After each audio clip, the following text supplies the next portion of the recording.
Wonderful, thank you all so much. That last one was excellent, and I love the conversation. So we're going to be moving on now. Gabriel Rockhill is going to be speaking. He's going to give a talk about 35 minutes, and then I will be asking him a few questions in response, and then we'll open it up to questions. Gabriel is a philosopher, cultural critic, and political theorist. He is Associate Professor of Philosophy at Villanova University, and he's the founding director of the Critical Theory Workshop. His recent books include Counterhistory of the Present, Untimely Interrogation into Globalization, Technology, and Democracy, Interventions in Contemporary Thought, History, Politics, Aesthetics, and Radical History and the Politics of Art. His talk today is entitled From Counterhistory to Subterranean History, Soft Power and the Construction of French Theory.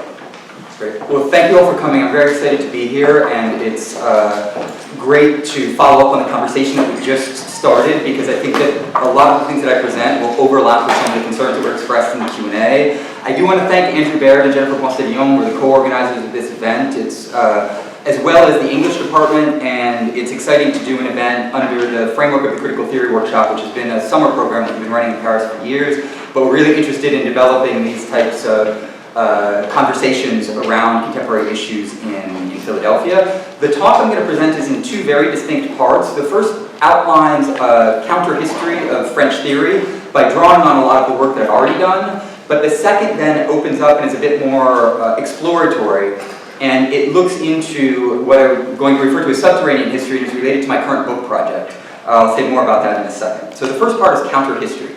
The wardens of history control the prison of the mind.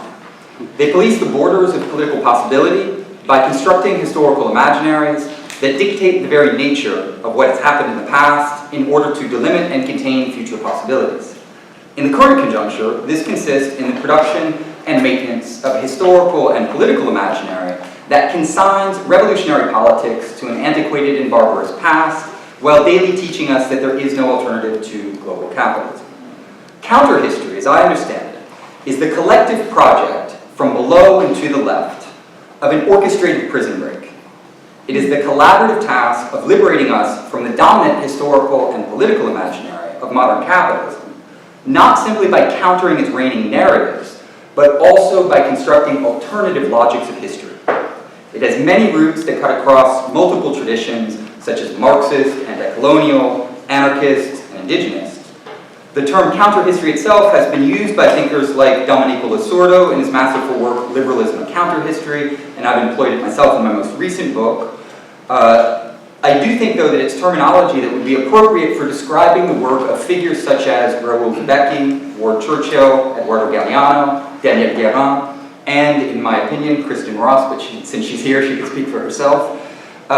Since it's not, though, a common conceptual reference point, what I'd like to begin by doing is briefly elucidating its meaning and why I think it's helpful to conceptualize it, before going on to differentiate it from two other, at least dominant, conceptual reference points for doing history. One is genealogy, and the other is a deconstructive approach to history. So counter-history for me is characterized by a double gesture. It counters the world image produced by the dominant historical imaginary, while simultaneously countering the intellectual and methodological coordinates that undergird it. Rather than a simple dialectical overturning or a facile conceptual inversion, it puts forth, and here I'm drawing on the work of Jennifer Ponce de León, an alternative aesthetics of history, meaning a different way of making history, of constructing the very sense of history in the kind of French meaning of this expression, le sens de l'histoire, which would be both the meaning of history, but then the direction of history, and the direction of the narratives that are constructed to make sense of history. In the interest of time, I'll only highlight a few aspects of this poetics of history. Counter-history is first and foremost a form of radical historicism. By that I mean that it recognizes that all of our most cherished concepts, values, representations, and affects are historical through and through. They have no transhistorical essence, nor are they reducible to some extra-historical foundation or set of determinants. Counter-history rejects the reduction of history to a unidimensional chronology structured by historical eras with their own unique zeitgeists, if this be the ever vague and monolithic categories of modernity or postmodernity, or the all-too-metaphysical references to quote-unquote Western metaphysics. It replaces the simplistic leveling of social stratification and struggle by a multidimensional analysis of three vectors of history: chronology, geography, and sociality. Just as there is no unifying zeitgeist behind time, nor is there what we might call, by kind of extension, a Raumgeist behind space, so no spirit of space that just unifies each cultural space in terms of a set of limited qualities that could define it, nor is there a Sozialgeist consolidating each society or culture as a kind of monolithic totality. In the place of these reductivist categories of analysis, which often lead to culturalist geographies and the erasure of class conflict, counterhistory develops a multi-agential account of history in which specific fields of struggle operate independently of any purportedly overarching logic or law of history. One of the tasks of counterhistory is thus to develop a more complex cartography of the material play of historical forces than the one we commonly have access to. So with that in mind, I'd like to turn to a counterhistory of French theory and what this could mean. So the standard account of contemporary French philosophy, it has been canonized in the Anglophone world, and I think that this is important because it's a global phenomenon, is stagist and progressive, if not simply teleological. Existentialism, we are generally told, emerged out of the German phenomenological tradition and was preoccupied with placing freedom at the core of human existence in the post-war period. Structuralism lambasted the benighted existentialist belief in freedom and the human subject, and it developed in its place a scientific analysis of the fundamental structures undergirding epiphenomena, such as the subject. Post-structuralism then castigated the structuralist for the problematic presupposition that systems of signification can be closed within totalizing structures, demonstrating instead the ways in which systems are always incomplete and rife with internal inconsistencies and ambiguities. There is thus, at least in the standard account of contemporary French philosophy, a supposed progression in the direction of sophistication and theoretical radicalization, which is linked analogically to politics. This can be seen rather clearly in the case of so-called post-structuralists like Derrida, who were fond of suggesting that there's a proximity between the totalizing endeavors of structuralism, as well as of total intellectuals like Sartre, and totalitarianism, whereas attention to difference purportedly avoids this risk. Now, this standard account of French thought is founded, moreover, on the liberal model of intellectual production, which presumes that individuals and their copyrighted bodies of work are the primary motors of history. The actual material relations of knowledge production, circulation, and reception are thereby ignored in favor of an implicit narrative of intellectual progress and heightened sophistication that's driven by a small avant-garde of individual thinkers. Counterhistory rejects this superficial lineage of individual theorists in the name of developing a complex cartography of all of the material forces operative in a particular conjunction. To take but one important example to begin with, it is worth noting that the Anglophone reception of French existentialism was based on inscribing it within a tradition of phenomenological introspection into the structures of human consciousness, thereby effacing its politics, as John McCumber and many others have shown. However, from approximately the mid-1940s until the end of his life, Sartre was a Marxist, and so was Simone de Beauvoir, Trandip Tao and Frantz Fanon, who also made important contributions to existentialism but tend to remain marginalized in mainstream discussions, at least of this movement, were materialist anti-capitalists dedicated to anti-imperialist revolutionary politics. The structuralists, with the notable exception of Louis Althusser, turned their backs on this heritage. And, as we will see, this is one of the reasons that their form of science was promoted by multinational corporations with an extensive imperial record, like the Ford Corporation. And they were understood to be important allies in the psychological warfare operations launched by the Central Intelligence Agency, and I'll say more about this in a moment. As you can see from this excerpt from a CIA research paper from 1985, the company, as it's referred to, recognized and praised the contribution made by structuralism in the Annales School to, quote, the critical demolition of Marxist influence in the social sciences, end quote. Far from simply overcoming the purported naivete of believing in human freedom, they were contributing to a fundamental shift away from historical materialism and the critique of American imperialism. At the same time, they steered the intelligentsia away from questions of agency and social transformation in the name of a supposedly rigorous description of the status quo.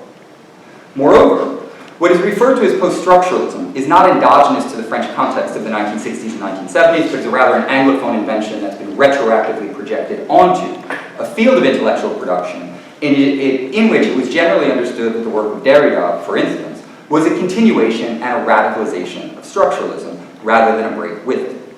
It did not at all imply a rigorous materialist critique of global imperialism, and in this regard, its political orientation was largely in line with the so-called structuralists.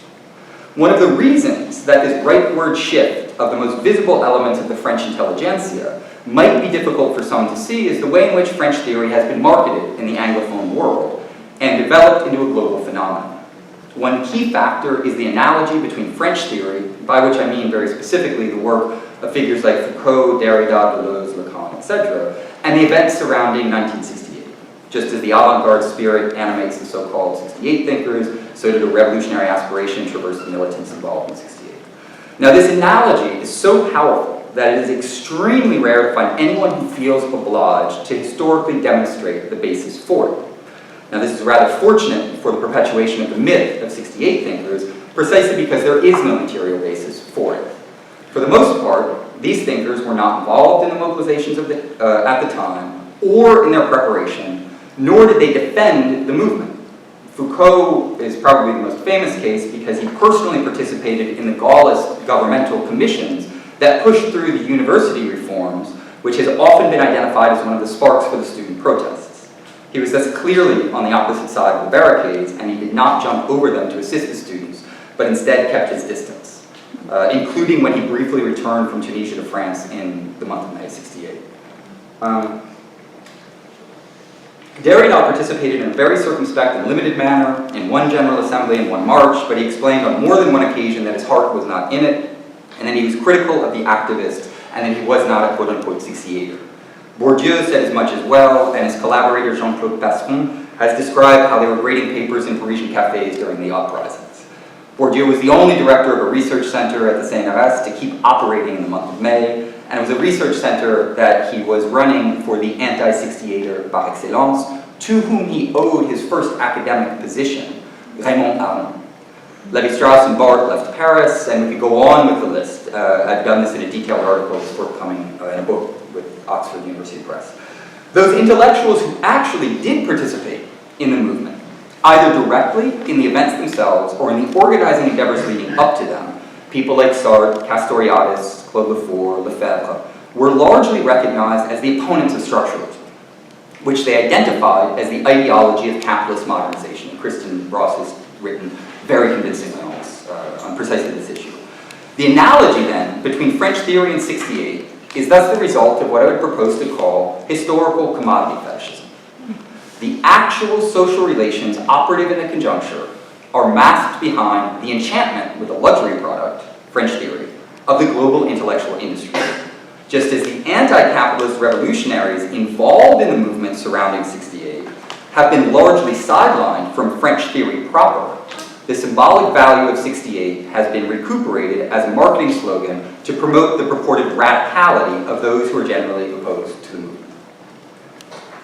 Now, since I'm taking a macro view up to this point in time, and I don't want to give the false impression that a microanalysis would contradict these claims, I want to change scales and look at the two approaches to history that are found within French theory and often, as we were discussing earlier today, have had an impact on certain modes of historical writing, genealogy and deconstruction.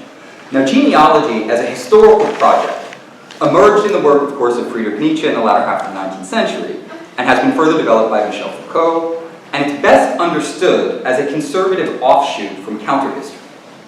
Although it picks up on the radical historicism of some of its predecessors, it abandons the task of a totalizing materialist critique of global capitalism in favor of a moral meta-narrative of the master race, in the case of Nietzsche, or in the name of Eurocentric histories of social marginalization, in the case of Foucault. There is a palpable shift from political projects of collective emancipation to the morality of free spirits and potential individual liberation. I do not say this lightly or flippantly. These two authors, Foucault and Nietzsche, have had a major impact on my own work. I published detailed studies of their writings, as well as of the work of Jacques Rancière, who refers to his project as a genealogy of aesthetics.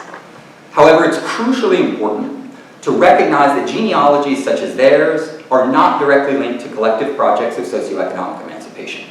And I would put Rancière in this group. In fact, Foucault regularly castigated revolutionary movements, particularly in his later work, and his unquestioned axiology led him to classify them as quote-unquote totalizing, which is normatively coded as bad. Right? Take, for example, his definition of genealogy in the well-known 1984 essay on Kant. He explains that it is a form of critique that, quote, will separate out from the contingency that has made us what we are, the possibility of no longer being, doing, or thinking what we are, do, or think. By way of clarification, he hastily adds that, quote, the historical ontology of ourselves must turn away from all projects that claim to be global and radical. Tous ces projets qui prétendent être globaux et radicaux. In fact, we know from experience that the claim to escape from the system of contemporary reality, l'actualité, so as to provide the overall programs of another society, another way of thinking, another culture, another vision of the world, has already led, or it has actually led, only to the replication of the most dangerous traditions. This purported threat of the Gulag, which is reaffirmed elsewhere in Foucault's writings, such as in his praise of the work of revisionist historian François Furet and the equally reactionary nouveau philosophe André Guzman, this is precisely what made him skeptical of anti-capitalist movements. And the intellectuals at the CIA applauded him for this position. It is as if there is a necessary and inevitable historical link that is assumed rather than rigorously demonstrated between mass political mobilizations on the hard left and violent repression on a grand scale, in part through a tendency to collapse the multidimensional histories of anti-capitalist revolutionary experiments around the globe into a simplistic unidimensional narrative regarding Stalinism. In a 1978 interview, Foucault defined himself in opposition to those involved in student worker protests as a non-active rebel invested in quote-unquote silence and total abstention.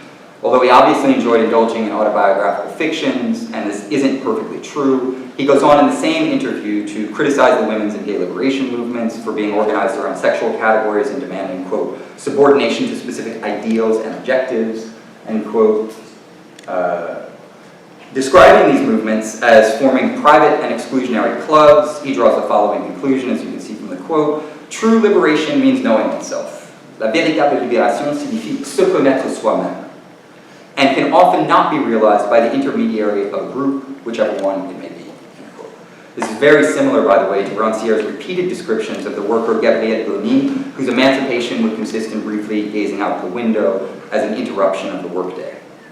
Given this individualist libertarian tenor to Foucault's work, his genealogical anti-morality tales are more key to personal, local, and partial modifications than to systemic political changes, particularly those that are revolutionary and anti-capitalist. Care of self, we might say, generally superseded care of society. And it's in this sense that he follows Nietzsche in understanding genealogy as a moral project of historical introspection.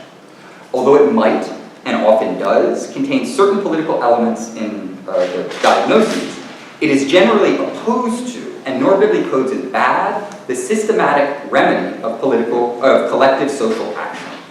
Foucault flatly claimed in a late interview, I would more or less agree with the idea that in fact what interests me is more morals than politics, or in any case politics as in ethics, end quote.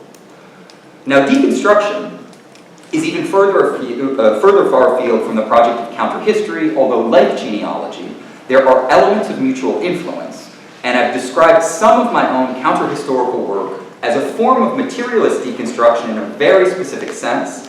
It's because there's a radical historicist anti-essentialism that breaks with traditional binaries of social theory like freedom and determinism, text and context, or individual and society.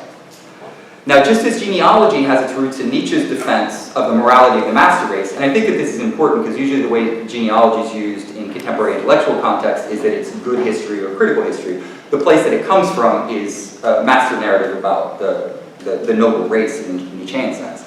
Now, in the case of deconstruction, of course, it emerges in the writings of Martin Heidegger, whose work as a Nazi are very well known, as well as his refusal to offer a public mea culpa for his involvement with the Nazi Party. Paul de Man, who was a very close Nazi collaborator, provided very important contributions and regularly invited Derrida to Yale to promote his work in the Anglophone world. And it's de Man's doctoral students, Gayatri Spivak, Barbara Johnson, and others, who did some of the first English translations of Derrida's work. So I think that this context is very important for understanding its emergence within the US Academy.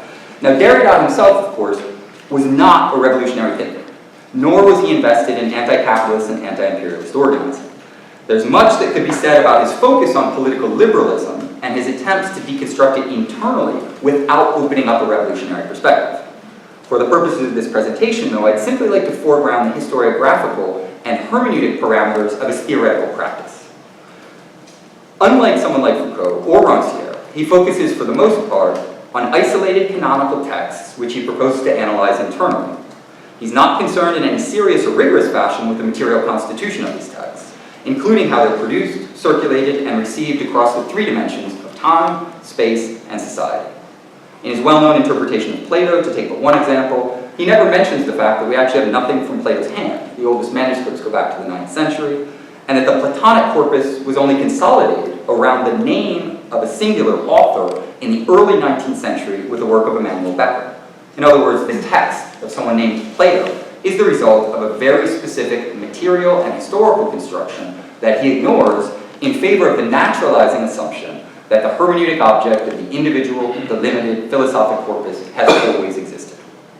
Now, in preserving, with few exceptions, the traditional object of philosophic study within the modern theoretical practice of so-called continental philosophy, as well as the standard methodology of internal analysis, because this is what people in the institution are trained to do. Of course, Foucault pointed this out in his critique of Derrida. Derrida himself called for a philosophic return to order against the structuralists whose foray into the social sciences he found dangerous. In other words, he developed a conservative intellectual practice that is centered on bringing philosophy back to its primary methodology, internal analysis, with its primary focal point, logos, and the canonical texts as they've been established in material history. That material history itself is ignored. Moreover, the latter, logos, largely operates according to principles that are not subject to the variability of material phenomena.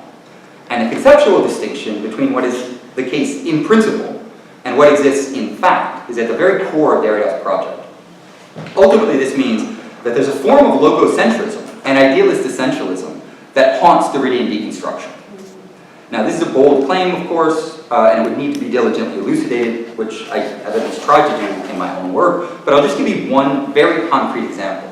That is Derrida's interpretation of Descartes in his debate with Foucault. Derrida relies there on the principle according to which language is antithetical to madness.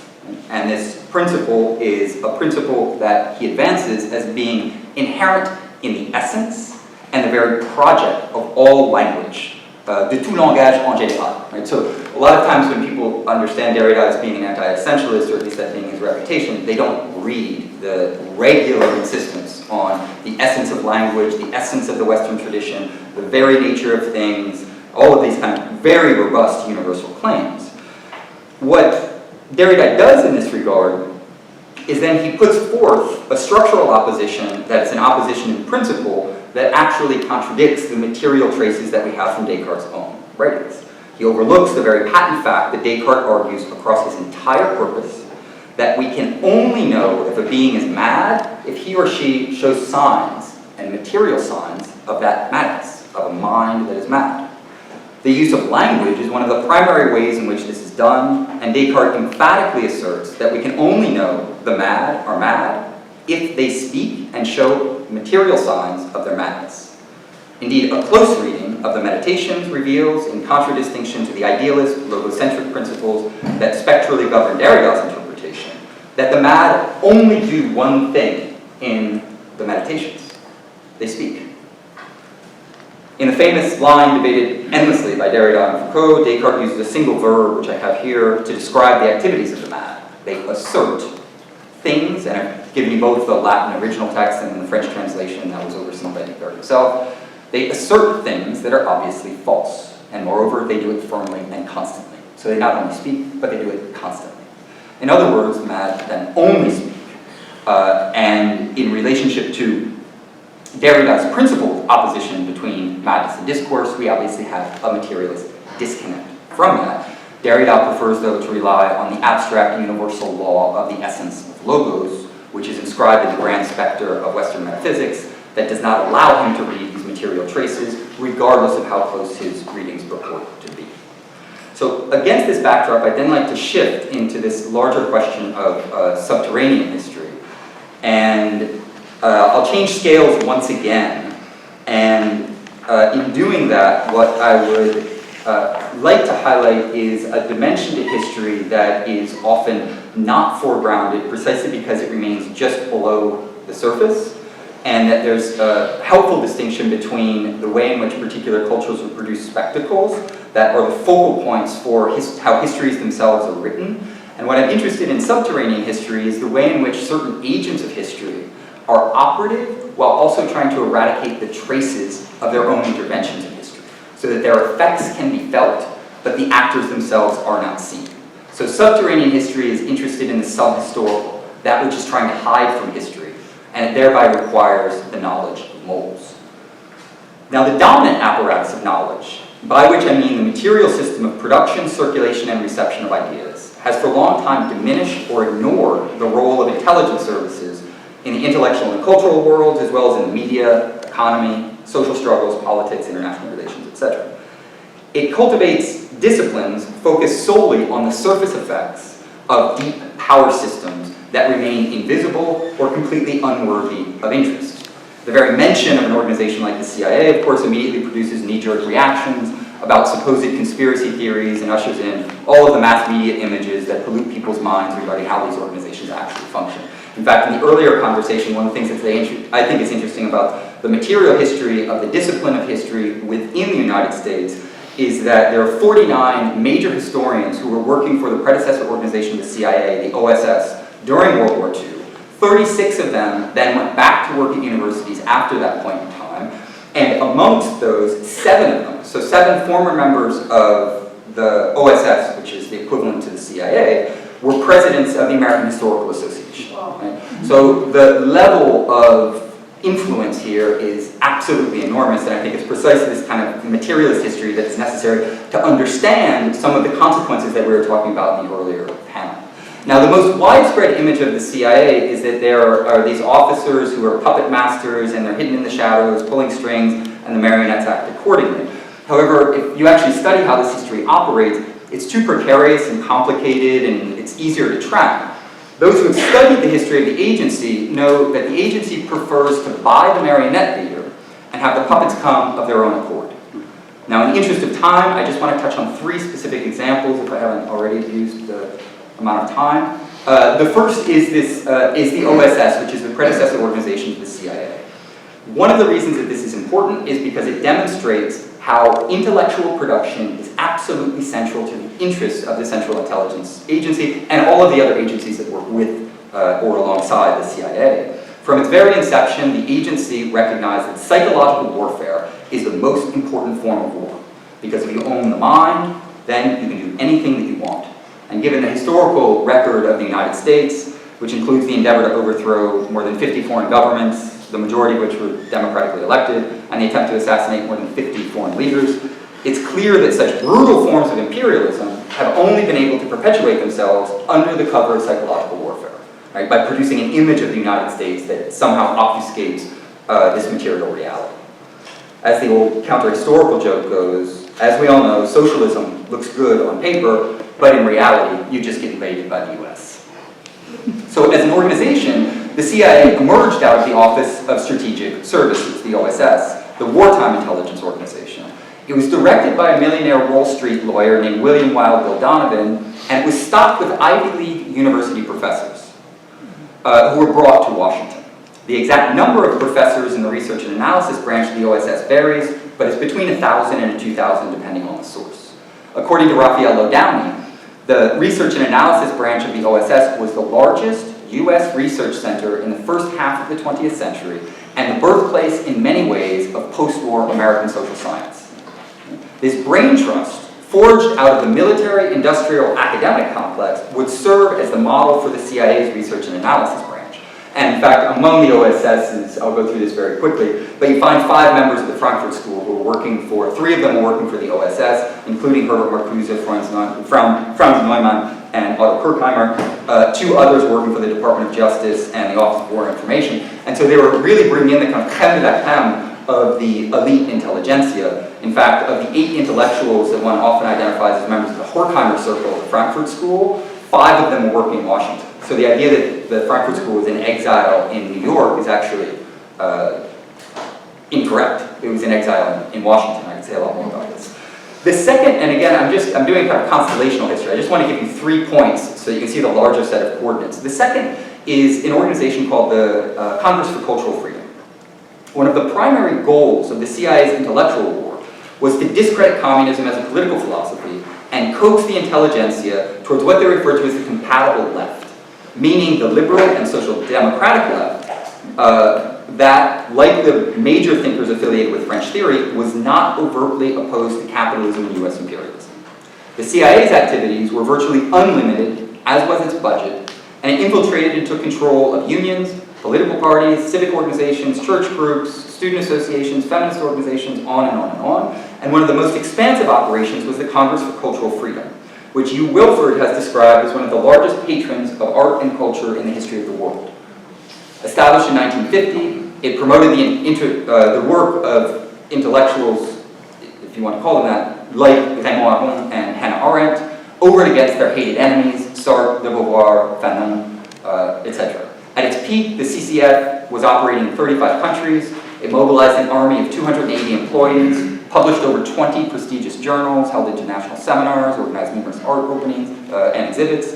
It held over 37 conferences, published more than 170 books.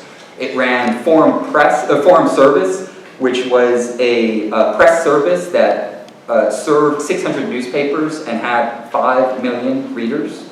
So this vast global network was what its director, Michael Josselson, called, in an expression reminiscent of the mafia, our big family.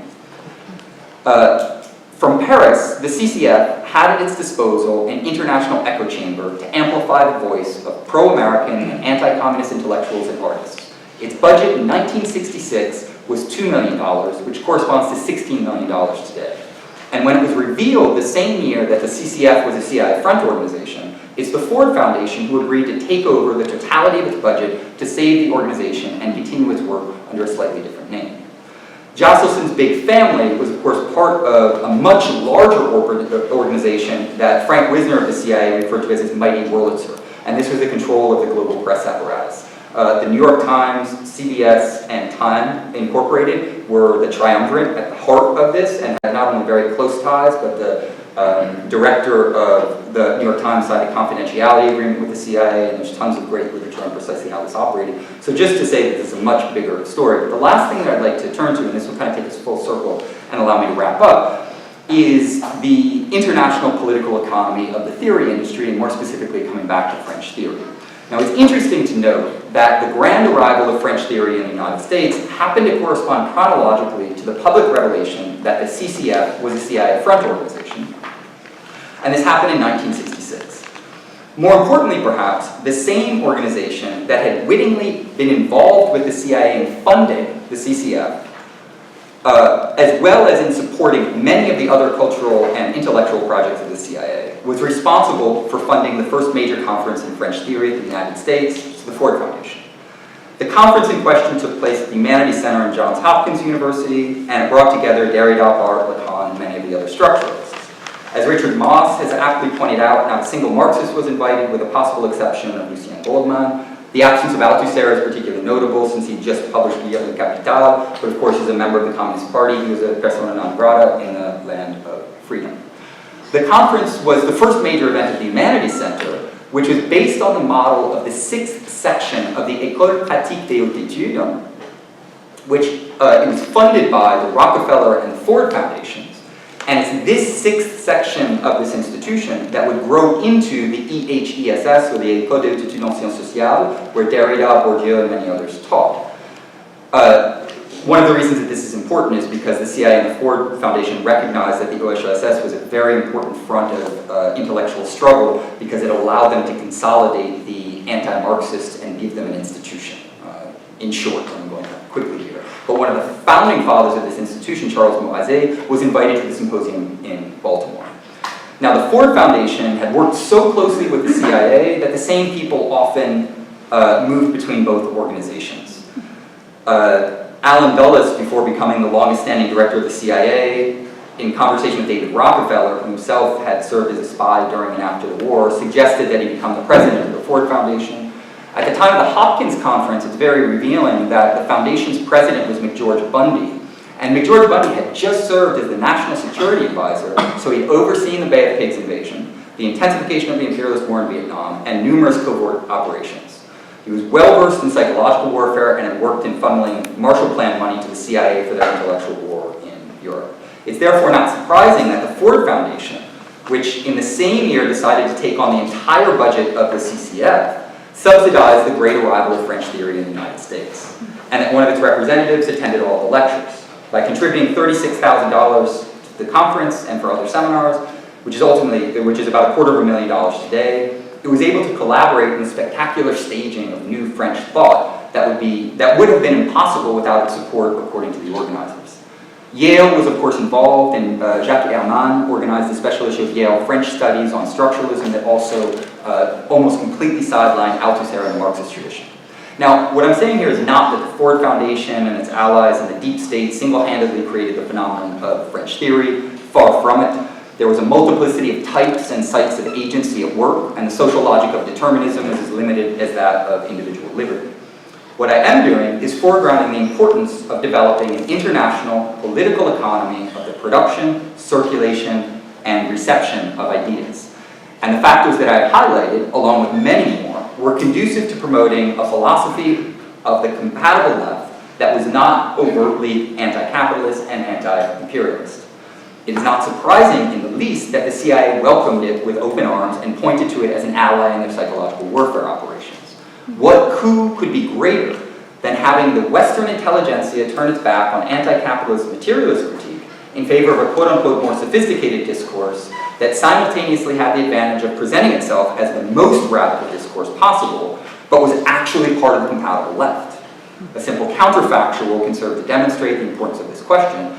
Imagine if every aspiring intellectual around the world, instead of feeling compelled to learn the complex, sophisticated strains of dominant French theory, was instead compelled to learn the very complex, sophisticated, and truly radical anti-capitalist theories of people like Castoriadis, Tramel-Tau, and Daniel Guérin.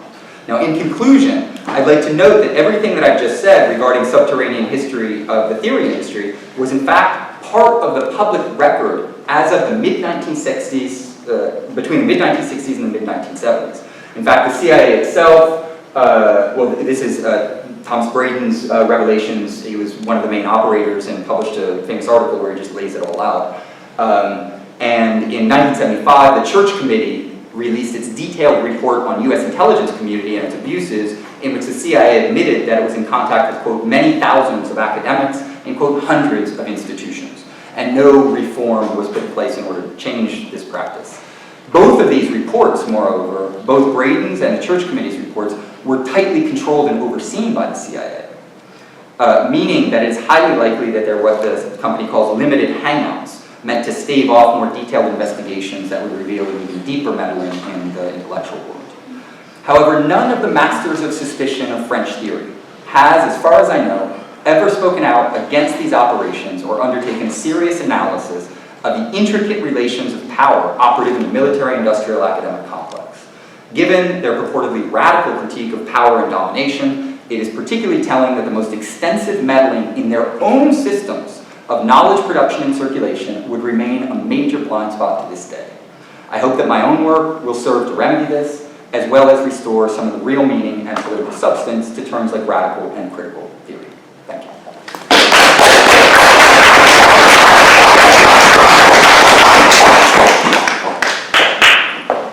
I'm just going to ask a few questions. I'll keep it brief so we have time to get to the audience questions.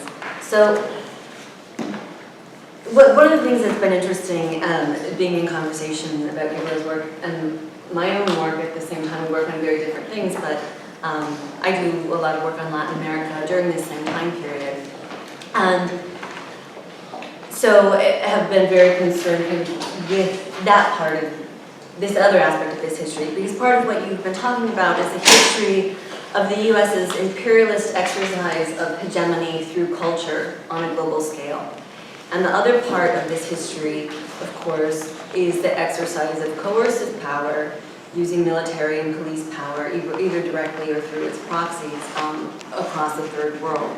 Because this is the same time period we're talking about. Actually, I shouldn't even say just across the third world, also in Europe. The same time period is that of the stay-behind armies in Europe, of Vietnam, of the overthrow of governments across Latin America, as you mentioned, the training of police and military in Latin America in practices of state terrorism by the French and US state apparatuses. So given that part of what counter-history, as you've theorized it, purports to account for the geographic complexity of historical processes and also their social stratification. So my question is, what is the relationship between this history of imperialist violence exercised across the third world and really this period of counter-revolution that's not only orchestrated by the US state, but of course also by national bourgeoisies, but the US state is a huge hand in this, and the production and the shaping of knowledge production in the people? Yeah. Let me take a shot at this and then correct me if I'm hearing you in a way that you're actually interested in something that I don't quite see yet, but one of the ways of responding to that is that a lot of the history that I'm looking at is an account of how the intelligentsia and cultural producers were shifted from the real left to the fake left. That is, that if you said that you were on the left in 1940s France, you were an anti-capitalist. Now if you say that you're on the left, it usually means that you're pro-capitalist, you're liberal. And in that regard, that shift has been at the very core of the psychological warfare operations of the corporatocracy and the power elite. The CIA is one operator in an enormous web of institutions and a power structure to do that. But in order to consolidate that, at the same time what you have to do is produce one of the most pernicious forms of historical imaginary, and that is to rewrite the history of the Second World War and its consequences. That history, and I think this will get to the question of some of the fascism and authoritarian politics in Latin America and elsewhere, that standard history is that liberalism rose up against Nazism and fascism, fought it off, and now that with the new ideological concept of totalitarianism, we can understand that Stalinism is just a continuation of Hitler, and that the real battle is between the liberal left and totalitarianism. Consolidating that ideologically was an enormous coup. But at the same time, what it has done historically, it's obfuscated the real material relations. And so I've gone through the history of what actually happened already beginning with World War II. Truman, of course, famously said that he was on the fence about which side of the war he should support and considered supporting the Nazis. He just wanted to make sure that as many people died as possible who were enemies, right? But then through the course of the state, Allen Dulles, who would become the director of Central Intelligence, was in constant negotiation with the Nazi regime, and then played an integral role with the OSS in identifying the Nazis and the fascists who could be repurposed for the new struggle and the real struggle, and that is fighting communism. Because who fights communists better than the Nazis and the fascists? And there's a lot of great historical research on this. Operation Paperclip brought 1,600 Nazis to the United States so they could be given laboratories and set up in universities and supported materially. There are thousands and probably tens of thousands of Nazis and fascists who were run through the rat line set up by the Vatican and brought to Latin America. And Allen Dulles had a hand in making sure that the Nuremberg trials didn't go that far. In fact, he even wanted to get Goebbels off from Nuremberg and get these people involved in the rat lines. And when you see how this history actually operated on the ground, what comes out of it is that the opposition between liberalism and fascism or authoritarianism is part of a political imaginary that was very conscientiously constructed in order to confuse people about the relationship between friends and enemies. And the real history of political liberalism that I'm trying to sketch out here is that political liberalism has never been opposed to fascism. You just look at its history. It goes back to the kind of early moments with John Locke and its conceptualization. They were all fine with chattel slavery, colonialism, imperialism, etc. Now, there are little tweaks along the ways and whatnot, because what liberalism does is it says one thing and it does something else. And as long as it can use that mode of governance to subject the general population, which tend to be the middle classes and those who want to be ascended in various ways in class, as long as that mode of hegemonic governance works, you don't have to do anything else.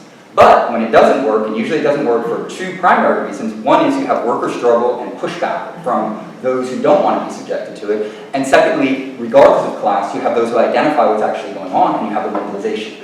And that's when you roll out fascist authoritarianism. So the whole idea that we'd be in a Trump era, there'd be a risk of fascism and things like this, is actually not, it's beholden to this political imaginary opposition. I think that fascism and liberalism have to be recognized as twin modes of governance that actually function as a good cop, bad cop routine. It's not even that they function in opposition.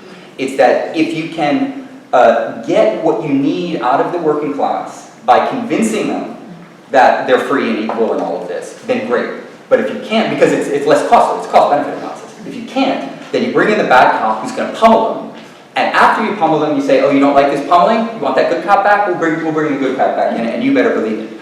And if we understand the history of liberalism and fascism operating that way, then we have a completely different understanding of not only the 20th century, but the history of colonialism. So sorry I've gone on a little bit late, but just to reframe. I think that's perfect, and I think the kind of history of democracy promotion by the U.S., like the switch from promoting authoritarian dictatorships in parts of the third world, at least certainly Latin America, and then at a point where that becomes a more difficult mode of governance to maintain, then it flips to the promotion of democracy, not too much democracy, as the kind of ideologues, people like Samuel Huntington wanted to make clear, but it's rather a kind of, bourgeois rule with elections, right? And that this becomes a strategic shift and part of a kind of exercise of U.S. hegemony starting in the 80s and 90s in Latin America is through liberal states that maintain the same socioeconomic arrangements that dictatorships did. It's just a different form, more hegemonic form of governance.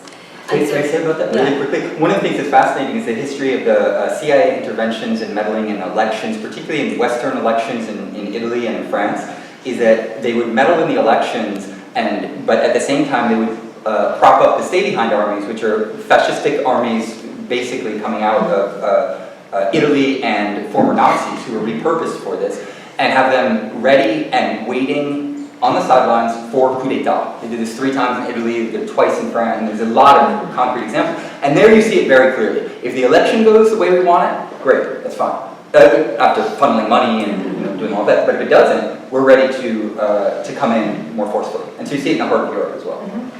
But I also just had one other question, and we'll open it up, and this is about, what about after the Cold War? Because the history, you talked a lot about the period of the Cold War, and I'm thinking about, Michael Brown's work and historiography of communism, where he kind of talks about these deeper logics that we don't even have to announce anti-communism.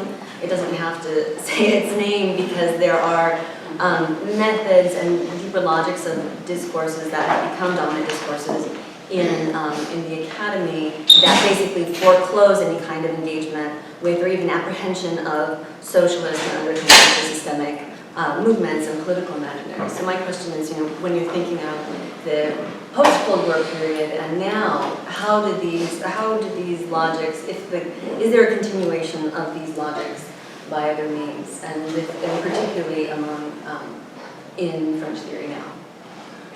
Yeah, I think that there absolutely is, because one of the things that the CIA and the FBI, they do this all the time when they kind of clean house, and the standard narrative is, oh, everything's better now.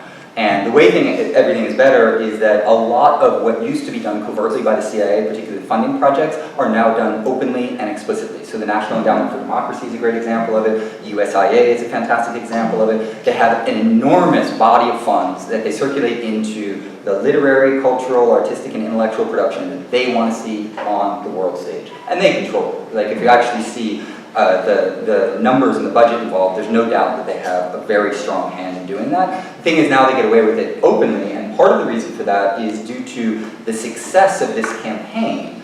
With the purge of leftists within the U.S. Academy, as well as various attempts in, if we just take the kind of transatlantic relationship to Western Europe, there's a certain institutional inertia where now, in France in the 1940s, all the historians were Marxists. Now they all read PostStructuralism.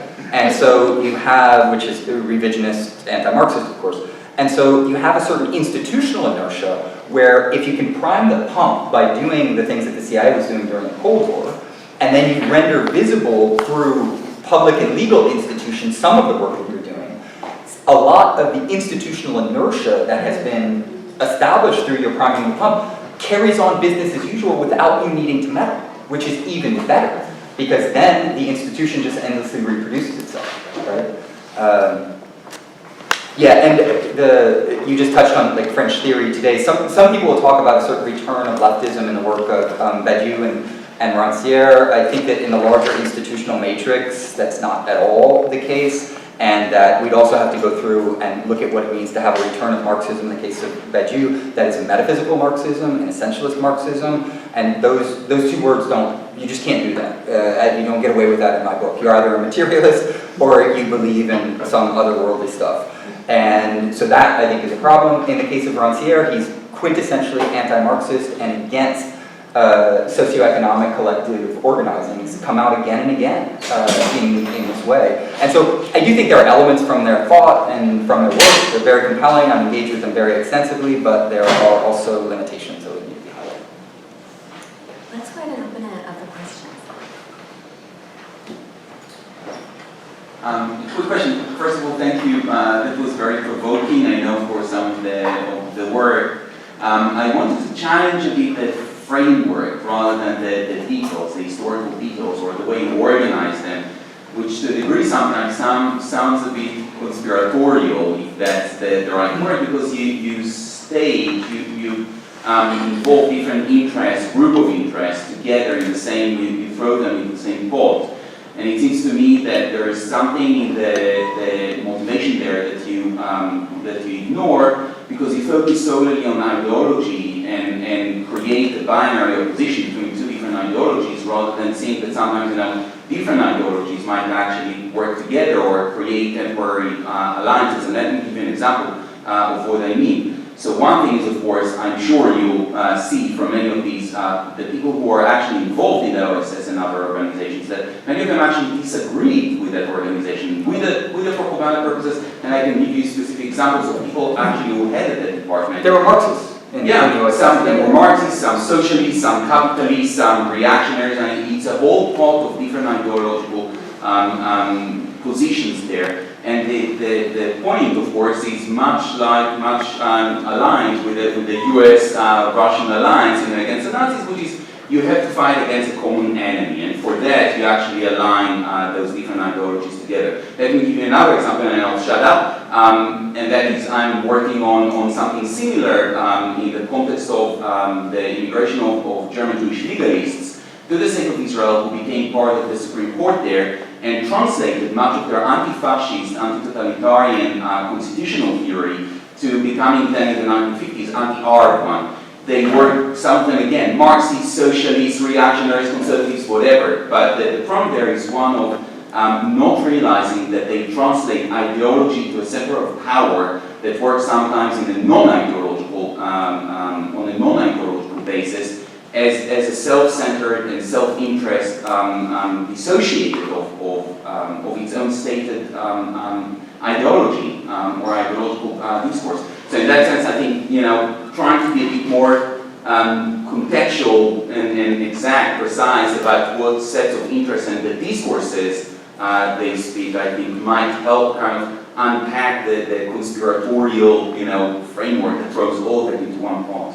Yeah, no, thank you so much for that question. I think it's important, and I have in the book that I'm writing taken on the question of conspiracy theory head on, because it is a standard trope that is used to kill the messenger so you don't have to deal with the message. And that way you don't look into the historical archive, there's no discussion about it whatsoever. And Michael Parenti has a great line on this where he says that conspiracy and conspiratorial theories are always brought up when it's the ruling class. Right? The idea that the ruling class would have a vested interest in its own global power, that's crazy. Like, that must be a conspiratorial idea. And it doesn't come up in other contexts, right? It's not conspiratorial to be on the hard left and from below. Zapatistas aren't conspiratorial. So that, I think, also shows the class function of that ideological signifier of conspiracy theory. The other thing that I would say more pointedly to what it is that you highlighted is that the organizations like the CIA and the OSS, they came directly out of the elite intelligentsia. So the mass majority were Ivy League trained professors and students. And we have to hand it to them, they're very smart at what they do.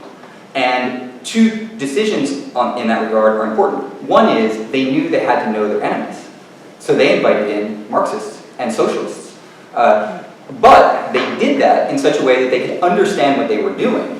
And if you look at the history of the OSS and the decisions that it made, sure, Marcuse and others were writing that, yeah, we need an intense denazification program that looks at the industrialists and denazifies, including the economy.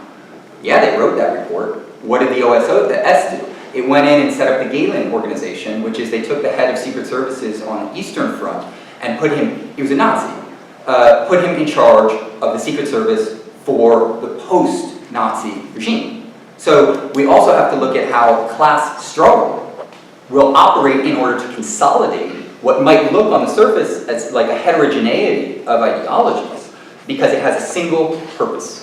And in that regard, the CIA has continued some of the similar work. In fact, one of the things that the CIA has done historically is they funded socialists.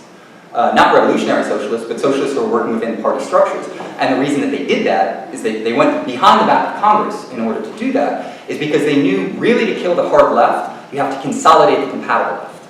And that is ideologically is quite brilliant. It's the opposite of, you think, well, the CIA, they're just funding all the fascists. Well, yeah, they did plenty of that. But they're also trying to split the left and it's conquer, divide and conquer, if you will. But great point, for sure.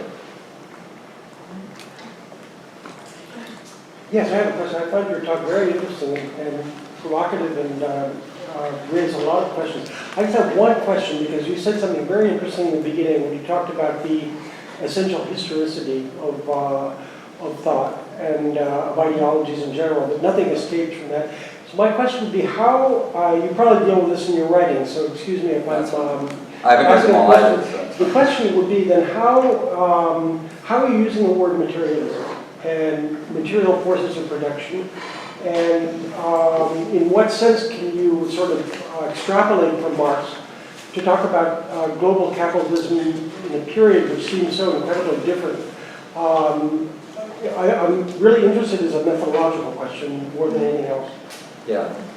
Yeah, I mean, for me, the way in which you verify something like historical claims is through a process of social corroboration. So I don't think that we carve nature at the joints or get, that there's a realist ontology, that there are particular communities that forge themselves out of the construction of a shared past that is then negotiated between different understandings of what that shared past is. And so I think that materialism, as I understand it, and for me it would be a kind of radical form of materialism, is recognizing that there's an infinity of just empirical details that are operative in any historical conjuncture, and we can't sum them up in their totality. All that we can do is produce conceptual maps that allow us to, in our abstraction from that infinity of empiricism, say something that's helpful or useful about that particular world. And so materialism would be a form of the mapping that allows us to account for a multiplicity of forces, but to do it in a fallibilistic fashion, so that if you produce a map and then you find out that it didn't work out that way, you need to revise that map. And so my relationship to the Marxist heritage is one that takes materialism very seriously. That Marxism is a living tradition because it's a tradition that's trying to explain how the structures of global capitalism operate. And that certain tools that you find in Marx are helpful, certain of them are not that helpful. But that's not Marx's problem. Marx was a fallibilist and a materialist in the sense that things can be refuted by the materialist. And so I want to pick up on those traditions that I think have given us the best materialist maps and to push them forward in various ways. Does that make sense? Just one further remark. Yeah. Because I'm talking not only about materialism, but also material forces of production, Yeah. in Marx's sense of the word. And so the question would be, Marx thought in terms of two classes, basically, the bourgeoisie and the proletariat, and the struggle between them and the ultimate overcoming of the class system itself by the proletarian revolution. So the question that I'm asking is to what extent that model is in fact applicable. We could say that the whole question of the class structure and the class system that existed during Marx's time has at least been transformed in very important ways. My question is that in what sense do you apply or extrapolate from a theory of the 19th century to apply it to an extremely opaque world of the 21st century? I see. I think it's because this is really helpful because I think we have a different understanding of how I relate to the history of Marxism, for instance. I don't relate to it in the sense of relating to just what Marx wrote or what he said or what his theories were in the mid-19th century, but instead to the entire Marxist tradition. And the depth of the Marxist tradition is one that is rife with internal self-critique and a constant re-evaluation. And so there's a lot of great examples of this. The idea that the proletarian working class subject in Europe would be the revolutionary subject, which you do find in Marx, you also find other things in Marx, that idea didn't work in the Russian Revolution. And so Lenin revised that idea. Mao went on and did even more revisions in that regard, because they're interested in how the peasantry is a very important, plays an extremely important role in revolutionary struggles. In fact, many people claim that the major social revolutions of the long 20th century have all been peasant-driven as opposed to having taken place in Europe in the industrialized working class. So in that regard, I think that we do have to, it's not only that we do have to rethink these things, it's that we always already are, and all of that material is there in the broader Marxist tradition.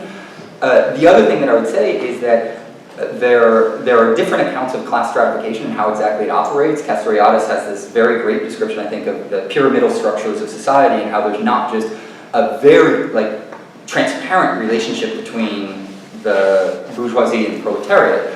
And so we need better maps, if you will, of that, but we can't lose sight of the fact that the world that we live in is one that's structured by an elite ownership class and masses of disenfranchised people. And the system of global capitalism is based on maximizing profit at the expense of life itself.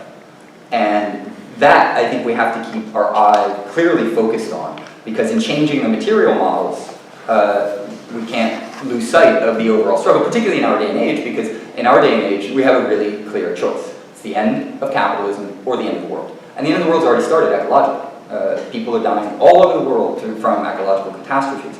And so that, I think, also might add a heightened urgency that you didn't necessarily get as clearly. Marx wrote about pollution and ecocide, but you didn't quite get it as clearly in the 19th century. Now it's transparent, in my opinion. So, well, first, it does surprise me the charity that you ascribe to Marx in your ability to revise and rethink. You can't afford that to some of the other thinkers that you discussed. That does seem to be a bit of an inconsistency. But the question I have actually has to do with a kind of teleological scaffold that's smuggled into the talk itself, based on the supposition that sort of moves the talk that collective revolutionary action against capitalism is both good and necessary, which, in some way I'd like to hear also argued out or worked out more. The reason I'd say it's actually teleological is the counter history you will offer is what would have happened had everyone not been distracted by the baubles of French theory, something wonderful. So it seems that you already had a goal, and the history moved along in this kind of ethical Marxist speculative philosophy of history that takes place. But the other issue that's in play that allows that to work is a kind of associationism that's going on, where the dismissal of certain figures is because of association. So in the case of Derrida and Foucault, well, first we get Nietzsche and the master race, and then we get Heidegger and Nazism. It strikes me those are completely unnecessary to your argument. I mean, that maybe, it's almost as though your argument is a little Trojan horse of Nazism or Aryanism that's going to come spilling out of the mouth of anyone who follows these thinkers. But more important, it comes up in the funding of the CIA of these endeavors. Because you also say that the CIA funded thousands of intellectuals and endeavors, and that's certainly true also. Does the Frankfurt School get completely impeached on the Marxist lines because they also were supported, because they were seen as an anti-Eastern Marxist organization? So I guess the two questions have to do with, one, that sort of broad associationism and incredible intentionality that you give to these puppet masters, and how that works out, and whether it is a radical intentionality of a few who are orchestrating the many. But then the other question is about the justification and supposition that allows us to run, that in fact this sort of Marxist revolution isn't necessary and a good, which, I mean, so far, I may or may not agree with that, but at least there hasn't been any argument as to why that is the case. That's been properly sort of taken. Right. Well, thank you. There's a lot packed in there. I'll try to be expeditious. The first thing is that I do think it's important to distinguish between what I would call a heritage, which is just something that is bequeathed upon you because you are in a particular culture, or you're in a particular discipline, and an inheritance, which is something that one could choose. And that oftentimes in intellectual debates, there's almost more of a concern with form and formalism than political content. And this comes back to the question that Kristen raised earlier, and that is the relationship between us and them. And I think that intellectual labor is quintessentially political. I think that goes without saying, but I could go into more detail or try to justify that. While at the same time, part of that labor is identifying what side you're on. And if you don't do that, other people are going to figure that out really fast for you because it's going to become transparent in your own theoretical practice. And in my case, yes, I am clearly on the side of the anti-capitalists and anti-imperialists. The reason for that is not because I believe in some closeted version of teleological history in which the Messianic Revolution is going to come inevitably. Not at all. I find that most methodological frameworks of teleological history, in any case, almost have an undergirding assumption that there's an teleology that would somehow be better than that, and so they tend to be unidimensional histories as well. But that's an aside. I would say that a goal is something that you collectively struggle for by saying, yeah, we want that, and we don't want that. And I don't want a world in which a sixth of the world's population lives in slums. That's our world. I don't want that world. I don't want the world where hundreds and hundreds of people around the world are killed by drone strikes. I don't want that world. If you want a full justification for that, I'm more than happy to give it. But my sense of it is that if you're not transparent about your politics as an intellectual, either there are reasons for that, or other people will identify what those politics actually are for you. Regarding the associationism of this, I think that this is also a thing that is important to identify, is that genealogy is taken to be a critical endeavor. Just is. The fact that it was developed by Nietzsche's defense of the master race is a very important material and historical aspect.